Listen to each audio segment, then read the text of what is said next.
नमस्कार। जम्मू कश्मीर में सरकार किसकी बनेगी यह विधानसभा के तीसरे और अंतिम फेज के मतदान से तय होगा। जम्मू कश्मीर विधानसभा चुनाव के तीसरे एवं अंतिम चरण के लिए कल यानी मंगलवार 1 अक्टूबर को मतदान होना है। तीसरे चरण में जम्मू कश्मीर की 7 जिलों की कुल 40 विधानसभा सीटों पर वोट डाले जाएंगे। तीसरे फेज की 40 सीटों में से 24 सीटें जम्मू संभाग और 16 कश्मीर घाटी की हैं। सभी पार्टियों की नजर इस चरण के मतदान पर टिकी है, क्योंकि इन सीटों का परिणाम ही तय करेगा कि जम्मू कश्मीर में सत्ता की कुर्सी पर आखिरकार कौन बैठेगा।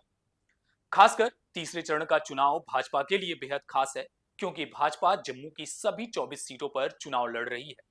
यानी भाजपा की पूरी ताकत 24 सीटों पर जीत दर्ज करने की भी है, और यह संभव होता हुआ भी नजर आ रहा है, क्योंकि भाजपा तीसरे चरण में सबसे अधिक मजबूत नजर आ रही है।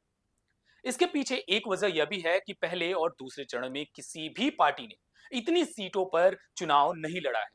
लिहाजा अगर भाजपा 24 सीटों पर जीत दर्ज करती है तो यकीनन जम्मू कश्मीर की सत्ता पर काबिज होने का उसका रास्ता साफ हो जाएगा। जम्मू संभाग की अधिकांश सीटों पर कांग्रेस और भाजपा के बीच सीधी टक्कर है। कुछ जगह ही नेशनल कॉन्फ्रेंस है, किंतु कश्मीर संभाग की अधिकतर सीटों पर त्रिकोणीय या तो बहुकोणीय मुकाबला है। जम्मू में बीजेपी उम्मीदवारों पर अगर नजर डालें तो बन्नी विधानसभा क्षेत्र से बीजेपी ने जीवन लाल को अपना उम्मीदवार बनाया है, जबकि इनके विरोध में कांग्रेस ने काजल राजपूत को अपना उम्मीदवार घोषित किया है। काजल राजपूत के मुकाबले इस क्षेत्र में जीवन लाल की अच्छी खासी पैठ है। बेदाग छवि और समाज के हर वर्ग से जुड़ाव के कारण 2014 में भाजपा की टिकट पर ये चुनाव भी लड़े और जीत भी दर्ज की। इसके अलावा बसोली विधानसभा क्षेत्र से भाजपा ने दर्शन सिंह को अपना प्रत्याशी बनाया है। इनका मुकाबला कांग्रेस प्रत्याशी चौधरी लाल सिंह के साथ है।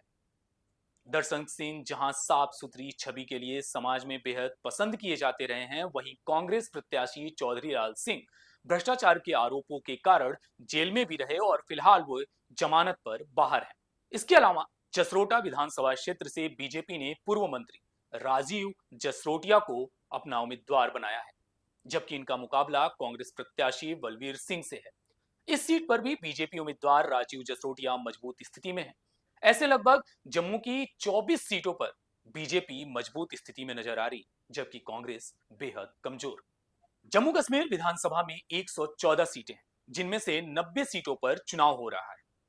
पहले के 2 चरणों में 50 सीटों पर मतदान हो चुका है। 18 सितंबर को पहले फेज की 24 विधानसभा सीटों वोटिंग हुई। इस दौरान 61.38% वोटिंग हुई। वहीं 25 सितंबर को 6 जिलों की 26 विधानसभा सीटों पर 57.31% मतदान हुआ। मंगलवार को जिन 40 सीटों पर वोट डाले जाएंगे, उनमें 24 सीटें जम्मू संभाग के 4 जिलों जम्मू, सांबा, उधमपुर और कठुआ में हैं। ये चारों जिले हिंदू बाहुल्य हैं। वर्ष 2014 के चुनाव में इन जिलों से 20 सीटें थीं, जिनमें भाजपा ने 18 सीटों पर जीत दर्ज की थी।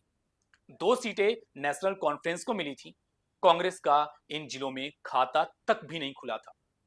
परिसीमन में इन जिलों में 4 नई सीटें बन गई हैं और इन सीटों पर भी भाजपा बेहद मजबूत नजर आ रही है। वहीं बात करें उत्तरी कश्मीर के 3 जिलों बांडीपोरा, बारामूला और कुपवाड़ा जिले की, तो इन 3 जिलों की 16 सीटों पर मतदान होना है। इन सीटों पर इंजीनियर राशिद की पार्टी और जमात से जुड़े निर्दलीय उम्मीदवार एनसी और पीडीपी का खेल बिगाड़ते हुए नजर आ रहे हैं। यानी अब अंतिम चरण का मतदान ही तय करेगा कि सत्ता किसके हाथ जाएगी, और यह सब कुछ लोगों पर निर्भर करता है कि वो किसके पक्ष में वोट डालते हैं। बहरहाल फिलहाल के लिए बस इतना ही। चुनाव से जुड़ी और अपडेट के साथ फिर मिलेंगे। नमस्कार, जय हिंद।